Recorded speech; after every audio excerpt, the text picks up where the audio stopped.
స్వాగతం. ముందుగా ముఖ్యాంశాలు. జిల్లెలగూడ స్వాగత్ గ్రాండ్ వద్ద ఎంఆర్పీఎస్ ఆధ్వర్యంలో నేతల సంబరాలు.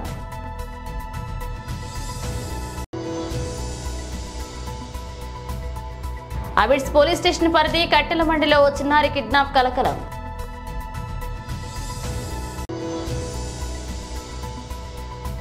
ఎనిమిది మంది నిందితులను అదుపులోకి తీసుకున్న ఇందులో ఒకరు మైనర్ కూడా.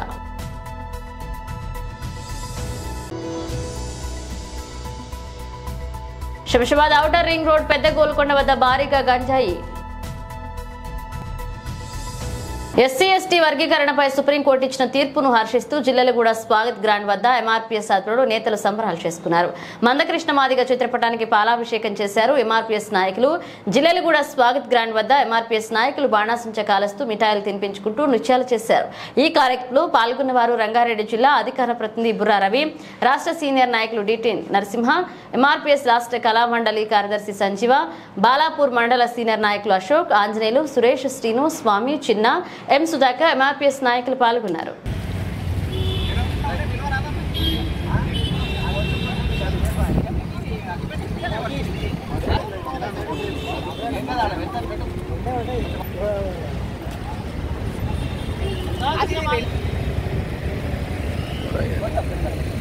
ఓకే.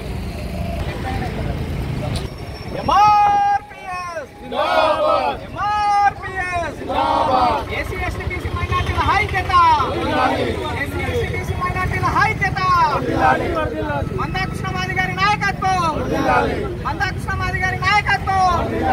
జై మాదిగా, జై మాదిగా.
మాదిగల ఐక్యత, మాదిగ మాది ఒప్పుకున్న ఐక్యత, మాదిగ మాది ఒప్పుకున్న ఐక్యత.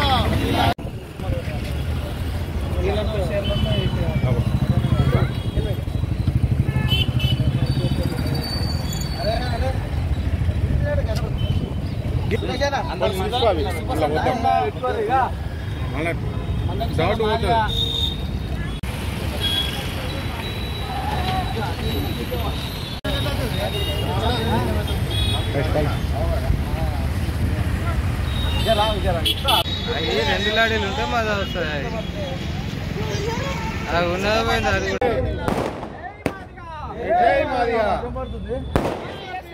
కూడా ఆగస్టు 1వ తారీఖున సుప్రీంకోర్టు షెడ్యూల్ వర్గీకరణ చేయాలని ఏదైతే తీర్పు ఇచ్చిందో ఆ తీర్పుకు అనుగుణంగా నేడు బాలాపూర్ మండలంలో మరి మీర్పేట వివేకానంద చౌరస్తాలో నేడు గౌరవ శ్రీ మందకృష్ణ మాదిగ గారికి పాలాభిషేకం మరి చేయడం జరిగింది. షెడ్యూల్ వర్గీకరణ ద్వారానే జాతి భవిష్యత్తు బాగుంటుందని చెప్పేసి బాబాసాహెబ్ అంబేద్కర్ రాసినటువంటి రాజ్యాంగంలో పొందుపరిచినటువంటి ఆర్టికల్ని తీసుకొని నేటికి 30 సంవత్సరాలు సుదీర్ఘ పోరాటంలో మరి ఎన్నో ఆటుపోట్లను ఎదుర్కొంటూ అవమానాలను భరించుకుంటూ రెండు పోటుదారులను కూడా అధిగమించి ఈనాడు ఉద్యమాన్ని ఉవ్వెత్తున లేపి సుప్రీంకోర్టు ద్వారా జడ్జిమెంట్ తీసుకొచ్చినటువంటి అన్నగారికి ప్రత్యేక బాలాపూర్ మండలం నుంచి ప్రత్యేక ఉద్యమాభివందనాలు తెలియజేస్తూ ఈ తీర్పు ఇది ప్రజాస్వామ్యవాదులకు అంకితం. ఈ తీర్పు మరి అమరవీరులకు మరి వారికి జోహార్ అర్పించినట్టు వారి అంతిమ విజయం అని చెప్పేసి సందర్భంగా నేను గుర్తు చేస్తూ ఉన్నాను. నేడు బాలాపూర్ మండలంలోనే మాది మొదటి తరం కూడా ఎంఆర్పిఎస్ ఉద్యమంలో కీలక పాత్ర పోషించినటువంటి ఉద్యమకారులు ఉన్నారు. నేటి కూడా ఉద్యమాన్ని విజయకేతనంలో మరి భాగస్వాములు అయినందుకు వారందరూ కూడా సామాజిక ఉద్యమ నమస్కారాలు తెలియజేస్తూ ఈ అవకాశం ఇచ్చిన పెద్దలందరూ కూడా ధన్యవాదాలు తెలియజేస్తూ జై భీమ్, జై పూణే, జై జై జై జై కృష్ణ మాదిగ.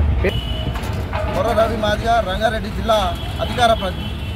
ఎంఆర్పిఎస్ ఆధ్వర్యంలో 30 సంవత్సరాల ఉద్యమం ఏదైతే ఎస్సీ రిజర్వేషన్లను వర్గీకరించాలనే డిమాండ్తోన ఈదుమూడు అనే ఒక చిన్న గ్రామంలో 11 మంది కార్యకర్తలతో మొదలుపెట్టిన ఎంఆర్పిఎస్ ఉద్యమం అది తిరిగి 1998 నాటికే దాదాపుగా రాష్ట్ర వ్యాప్తంగా పెరిగిపోవడం జరిగింది.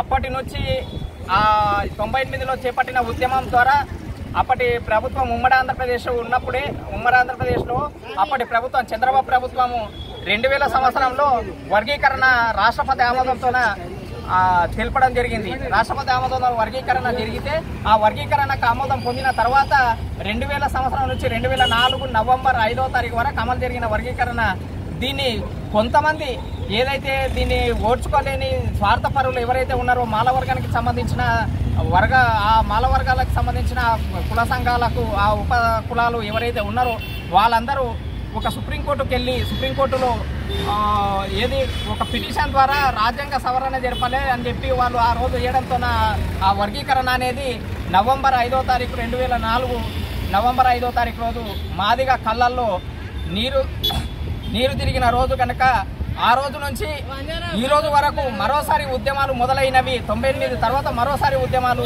ఆ ఉద్యమాల పరంగా సమాజంలో ఉండబడే అన్ని వర్గాలకు సంబంధించిన వికలాంగుల ఉద్యమం కావచ్చు, లేదా వయోవృద్ధులు ముసలి వాళ్ళ పెన్షన్ విషయంలో కావచ్చు, లేకపోతే చిన్నపిల్లల గుండె ఆపరేషన్ కావచ్చు, సమాజంలో ఉండబడే ప్రతి ఒక్కరి విషయంలో ఎంఆర్పిఎస్ ప్రధాన వేసుకొని ఉద్యమం చేస్తూనే వర్గీకరణ లక్ష్యం కోసం మరి 30 ఏళ్ల సుదీర్ఘ పోరాటంలో వర్గీకరణకు సంబంధించి మొన్న ఆగస్టు 1వ తారీఖు రోజు సుప్రీంకోర్టు ద్వారానే ఏదైతే వాళ్ళు వేసిన పిటిషన్ ఉందో దాన్ని పక్కకు తోసిపుచ్చేసి వర్గీకరణ రాష్ట్రాలు చేసుకునవచ్చు అని చెప్పి రాష్ట్రాలకు అధికారం ఇవ్వడం జరిగింది. కనుక ఆ శుభ సందర్భంగా ఈరోజు మేము మందకృష్ణ మాదిగ గారి నాయకత్వంలో జరుగుతున్న ఈ పోరాటానికి మందకృష్ణ మాదిగ గారికి ఈరోజు ఫలాభిషేకం చేసి ఈ జిల్లాలు కూడా స్థానిక లేదా వయోవృద్ధులు ముసలి వాళ్ళ పెన్షన్ విషయంలో కావచ్చు, లేకపోతే చిన్నపిల్లల గుండె ఆపరేషన్ కావచ్చు, సమాజంలో ఉండబడే ప్రతి ఒక్కరి విషయంలో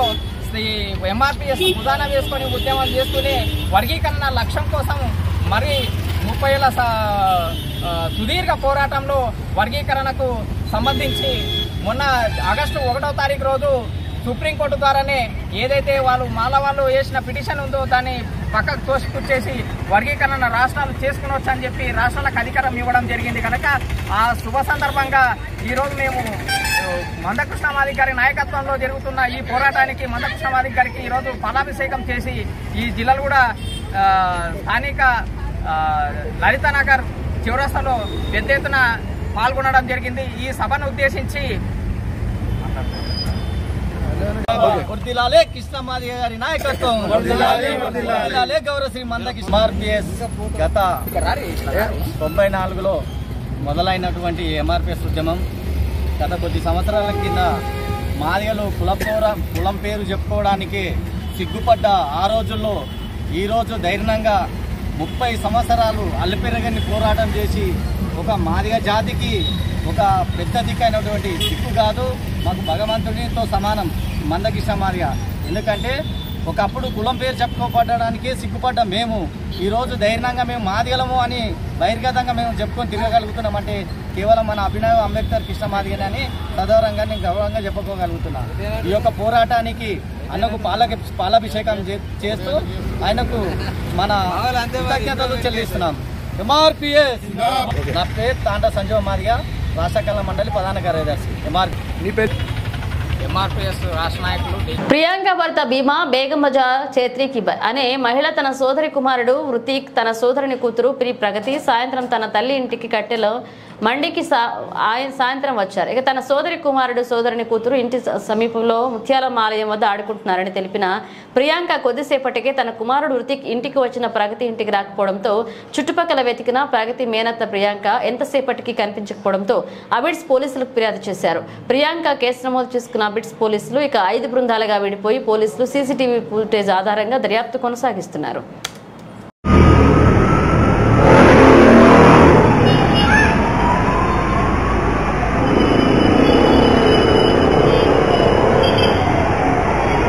హుమాయూన్ నగర్ పోలీస్ స్టేషన్ పరిధిలోని శుక్రవారం అర్ధరాత్రి జరిగిన దాడి దోపిడీ కేసులు ఛేదించారు పోలీసులు.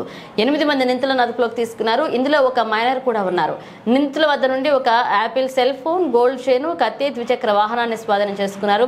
A1, A2, A3 లపై వివిధ పోలీస్ స్టేషన్లలో దొంగతనాల కేసులు ఉన్నట్లుగా పోలీసులు తెలిపారు. ఒకే రోజులో కేసును ఛేదించిన పోలీసులను south west zone DCP Chandramohan అభినందించారు.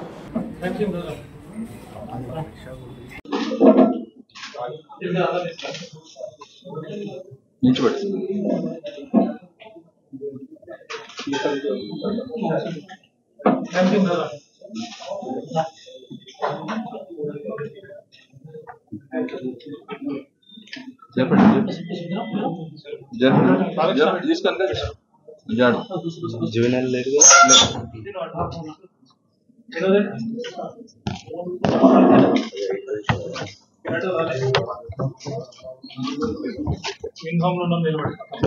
అటొకరు ఇటొకరు యూనిఫామ్ ఉండేటట్టు చూసుకోండి.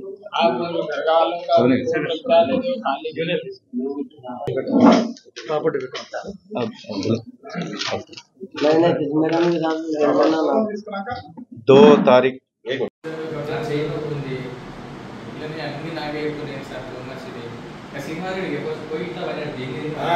మెసేజ్ పెడితే ఫోన్ చెప్పండి సార్. 80,000 సార్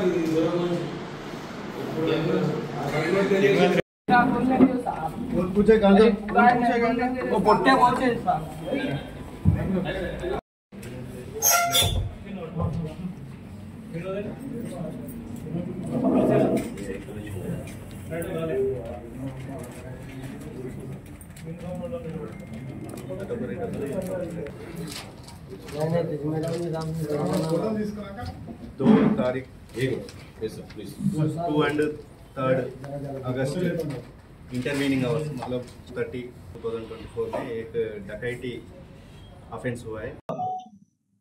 నిన్న ఇంటర్వీనింగ్ నైట్ అంటే 2nd August and 3rd August మధ్యలో అంటే early morning 2:30 AM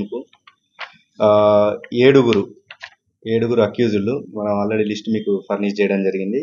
7 అక్యూజులు PS Nagar colony, ఇది పిఎస్ నగర్ విజయనగర్ కాలనీ లిమిట్స్లో ఉంటుంది. ఇందులో వాళ్ళు అఫెన్స్ కమిట్ చేయడానికి సిద్ధంగా ఉన్నప్పుడు 5 శ్రీమంత్ కుమార్ అతనితో పాటు ఒక 4 స్విఫ్ట్ డిజైర్ కార్లో రావడం జరుగుతుంది. వీళ్ళు వచ్చినప్పుడు మధ్యలో దారిలో కాపుగాసి ఆపి స్విఫ్ట్ డిజైర్ కార్ నుండి వాళ్ళని కిందికి దించి వాళ్ళ దగ్గర నుండి ఉన్న 2 ఫోన్లు, తర్వాత ఒక గోల్డ్ చైన్ 6 గ్రామ్స్ వెయిట్, తర్వాత ఒక గోల్డ్ రింగు వాళ్ళ దగ్గర నుండి స్నాచ్ చేయడం జరుగుతుంది. ఇమ్మీడియట్ ఈ ఇన్ఫర్మేషన్ తెలుసుకున్న వెంటనే ఏసీపీ ఆసిఫ్ నగర్, తర్వాత ఎస్హెచ్ఓ హుమైన్ నగర్ వీళ్ళ టీము బయలుదేరి మొత్తం ఈ 7 అక్యూజులను అప్రహెండ్ చేయడం జరుగుతుంది. ఈ 7గురితో పాటు ఒక జూనియర్ కూడా ఉండడం జరిగింది. వీళ్ళందరినీ అక్యూజ్నేమో ఇమ్మీడియట్ ఇప్పుడు రిమైండ్ చేయడం జరుగుతుంది. జూనియర్ హోమ్కు పంపించడం జరుగుతుంది. ఇందులో మనము సీజ్ చేసిన దాంట్లో ఇప్పటి వరకు 4 ఐటమ్స్ సీజ్ చేయడం జరిగింది. యాపిల్ ఐఫోన్, తర్వాత గోల్డ్ చైన్, ఒక కత్తి 32 సెంటీమీటర్ విత్ బ్లాక్ గ్రిప్ ఉన్న కత్తి, తర్వాత ఏదైతే క్రైమ్కు యూజ్ చేసుకున్న ఒక bike, two wheeler bike, registration number TS13FA 4971 వీటిని సీజ్ చేయడం జరిగింది.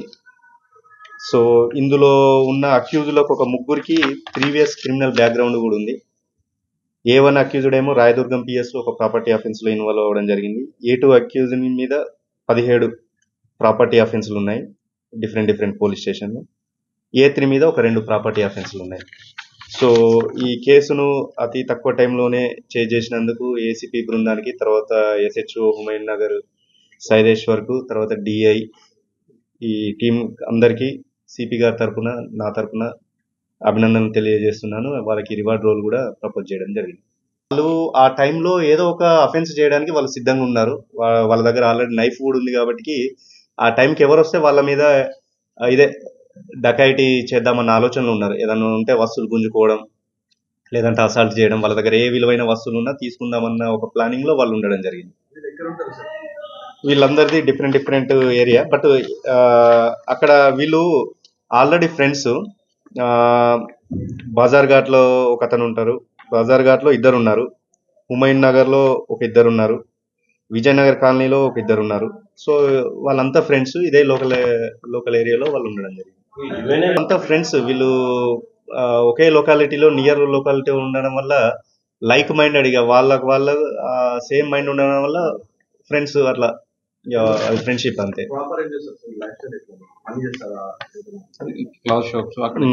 పెట్టి ఆక్యుపేషన్ ఉంది, చిన్న జాబ్స్ చేసుకుంటే అది చేస్తారు.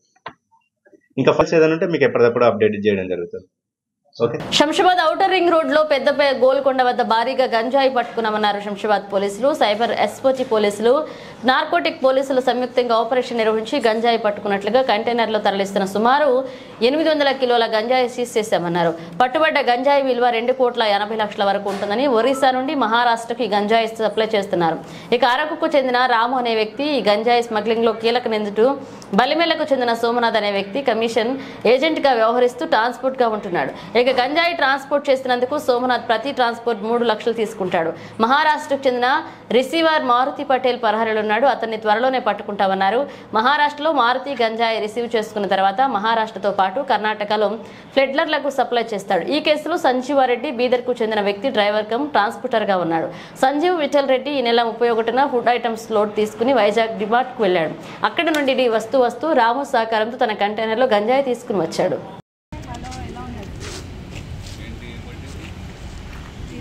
డ్రగ్స్ అంట, అదే గాంజా. అది తీసేటప్పుడు ఇద్దామని వచ్చింది, వద్దు అది తీసేటప్పుడు వెళ్తాం లేదా.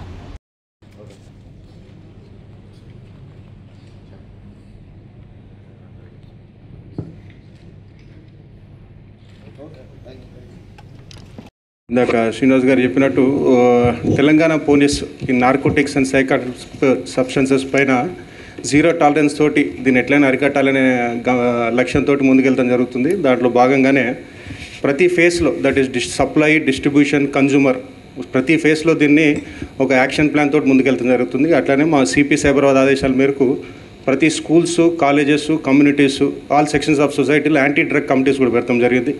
అట్లానే enforcement cells, anti drug enforcement cell భాగంగానే నిన్న మన SOT, Shamshabad police, TNAP teams దీన్ని అప్రిహెండ్ చేస్తాం జరిగింది.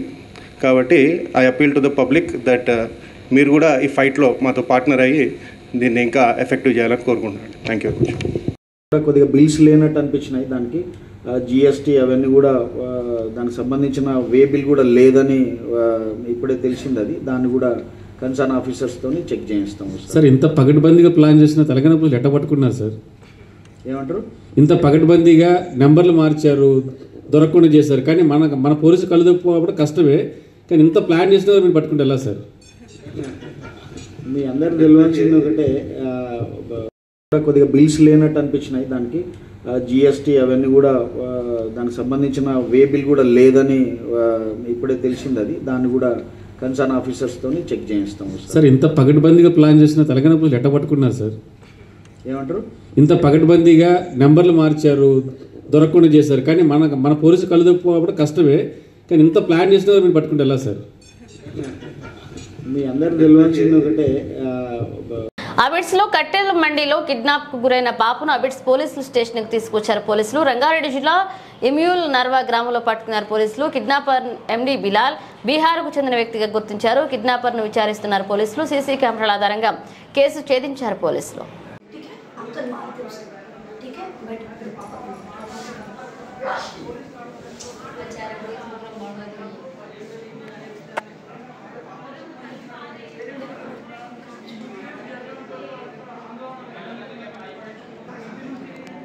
सुबह कुछ खिलाया ब्रेकफास्ट दिए ऑर्डर में क्या खिलाया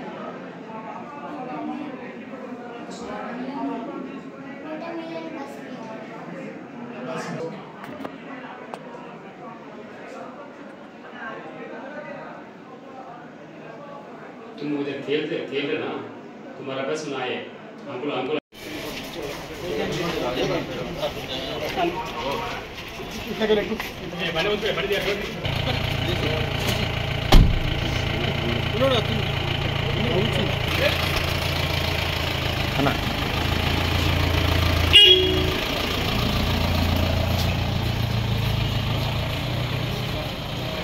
హయత్ నగర్ లో రిలయన్స్ డిజిటల్ ను ఈ రోజు సినీ నటి నభా నటేష్ ప్రారంభించడం జరిగింది. అనంతరం ₹1,00,000 పైన ఎలక్ట్రానిక్ వస్తువులు కొనుగోలు చేశారు.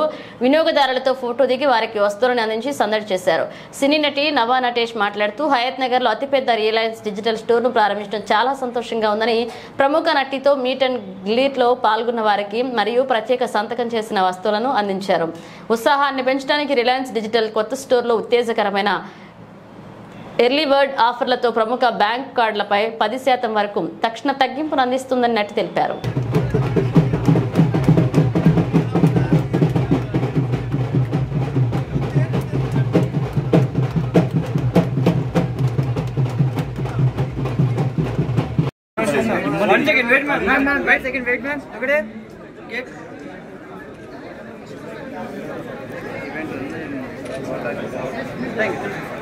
లెగవంగానే ఫస్ట్ నాకు మ్యూజిక్ పడ్డాలి. So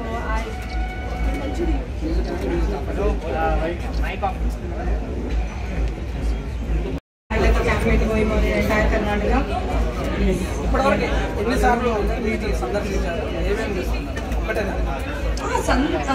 visited a lot of times because I'm the brand ambassador for Karnataka region. But కొన్నింది ఒకటి రెండు కొన్నాను అంతే.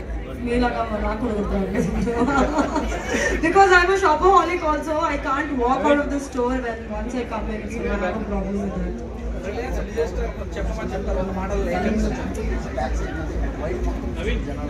Working relationship జరుగుతుంది. చాలా చాలా హ్యాపీగా ఉంది.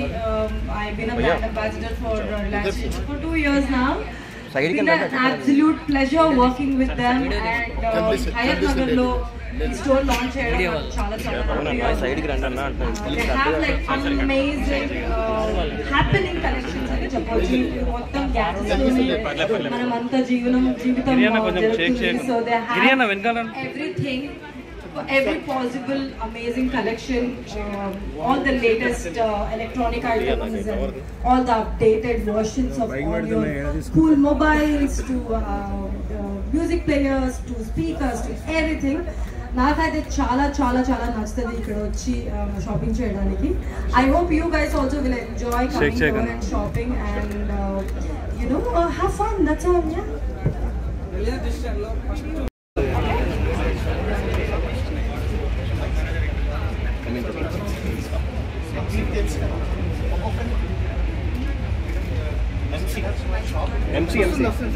MC మేడం చూడండి ఒకసారి చూపెట్టండి. ఇక్కడ రిపీట్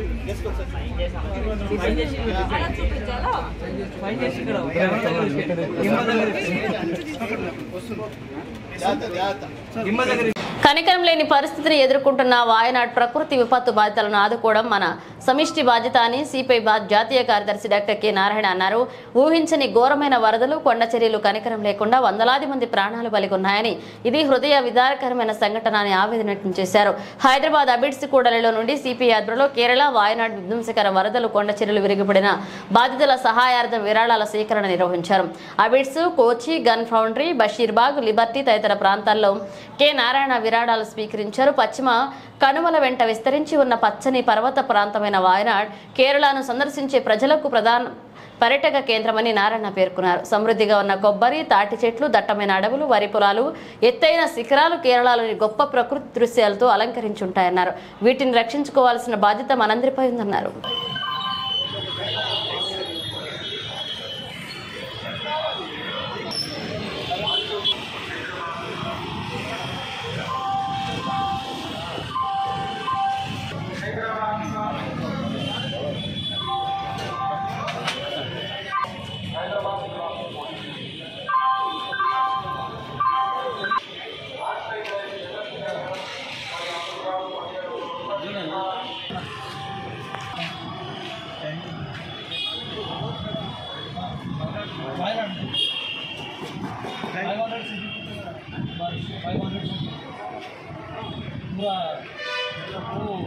మొత్తం ఎగిరిపడ్డారు చోట చోట థ్యాంక్ యూ అమ్మా థ్యాంక్ యూ.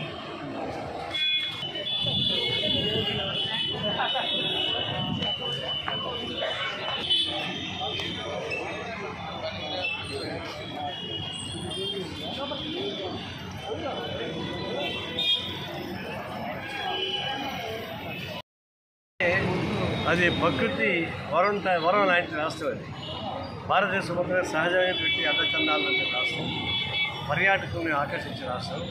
అందులో వాయనాడ్ అనేది మరింత ప్రసిద్ధికి పెరుగుతారు. యాత్రికులు ఎక్కువ పోతూ ఉంటారు. చాలా చూడవచ్చు, చక్కగా అందంగా ఉంటుంది. ఇదంతా కొండలు ఉంటాయి.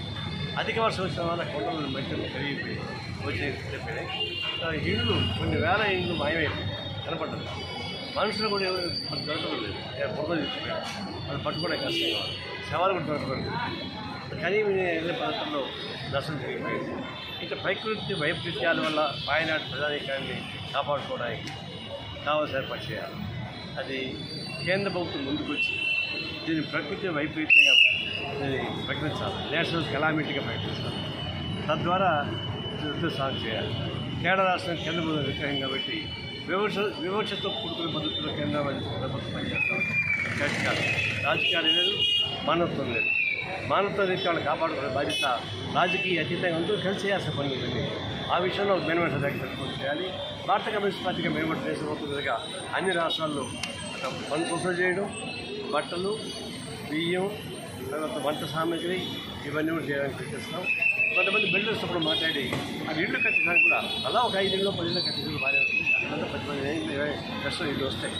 దానిపై చేద్దాం. అందులో ఇళ్ళు సౌకర్యాలు, బియ్యం, బట్టలు, వంట పాత్రలు ఇవన్నీ చేయమన్నాయి. ఇంకా మెడిసిన్స్ కూడా వాళ్ళకి ఏమి మందులు కావాలో అవి కూడా సేకరిస్తున్నాం. ఇవన్నీ కలిపి దేశవంతంగా సిపి చేస్తుంది. ఆ సందర్భంగా హైదరాబాద్ సిపి పార్టీ కూడా దీన్ని కల్పించుకొని కేరళ వాయనాడు బాధితులకి సహాయంగా కోరుతున్నాం. అందరూ కలిసి వచ్చి సహాయం కోరుతాం. తెలంగాణ ఆర్థిక అభివృద్ధికి, ఉద్యోగ ఉపాధి కల్పనకు దోహదపడే పెట్టుబడులు తీసుకురావడం, వ్యూహాత్మక భాగస్వాములు చేసుకోవడమే లక్ష్యంగా ముఖ్యమంత్రి రేవంత్ రెడ్డి అమెరికా పర్యటన ప్రారంభమైంది. ఇక న్యూయార్క్ ఎయిర్పోర్ట్ లో ముఖ్యమంత్రి బృందానికి ఘనంగా స్వాగతం లభించింది. అమెరికాతో పాటు దక్షిణ కొరియాలోనూ వారు పర్యటిస్తారు. కీలకమైన న్యూయార్క్ నగరం నుంచే పెట్టుబడులు సాధన పర్యటన ప్రారంభించడం సముచితంగా భావిస్తున్నారు. ఇక ప్రవాస భారతీయులైన ఇక్కడ మన తెలుగు సోదర సోదరిమణులు గుండెలు నిండా ప్రేమ ఆప్యాయతలతో మాకు స్వాగతం పలకడానికి విచ్చేశారు. మనందరిని ఏకం చేసే ఒక కళ. ఇక తెలంగాణ మరింత గొప్పగా అభివృద్ధి చేసుకోవడమని ముఖ్యమంత్రి తన సందేశంలో పేర్కొన్నారు. ముఖ్యమంత్రి రేవంత్ రెడ్డిని జూబ్లీహిల్స్ లోని నివాసంలో మహీంద్రా గ్రూప్ చైర్మన్ ఆనంద్ మహీంద్రా మర్యాదపూర్వకంగా కలిశారు. రాష్ట్రంలో పెట్టుబడులు, ఇతర కీలక అంశాలపై చర్చించారు. Telangana young India skill university గురించి ముఖ్యమంత్రి వివరించగా, స్కిల్ వర్సిటీలో బోధించే 17 విభాగాల్లో ఒకటైన ఆటోమోటివ్ డిపార్ట్మెంట్ ను దత్తత తీసుకోవడానికి ఆనంద్ మహీంద్రా అంగీకరించారు. ఆ కోర్సుకు సంబంధించిన కర్కిలం తయారీ కోసం మహేంద్ర గ్రూప్ నుంచి నిపుణుల బృందాన్ని కూడా పంపుతున్నామన్నారు. హైదరాబాద్ లోని క్లబ్ మహేంద్ర హాలిడే రిసార్ట్ విస్తరణకు సహకరించాల్సిందిగా ఆనంద్ మహేంద్రకు ముఖ్యమంత్రిని కోరారు.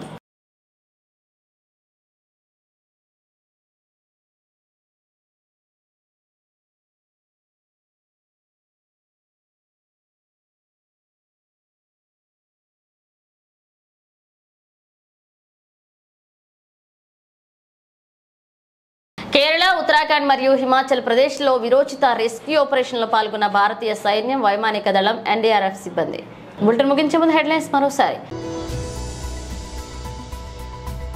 జిల్లెలగూడ స్వాగత్ గ్రాండ్ వద్ద ఎంఆర్పీఎస్ ఆధ్వర్యంలో నేతల సంబరాలు.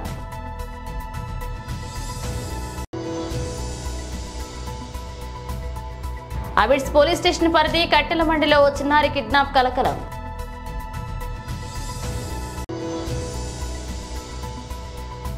8 మంది నిందితులను అదుపులోకి తీసుకున్న ఇందులో ఒకరు మైనర్ కూడా.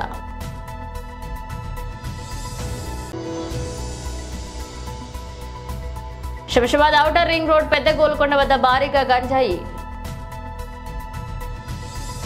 ఇవి బులెటిన్ అప్డేట్స్. మరణ అప్డేట్స్తో మళ్ళీ కలుద్దాం.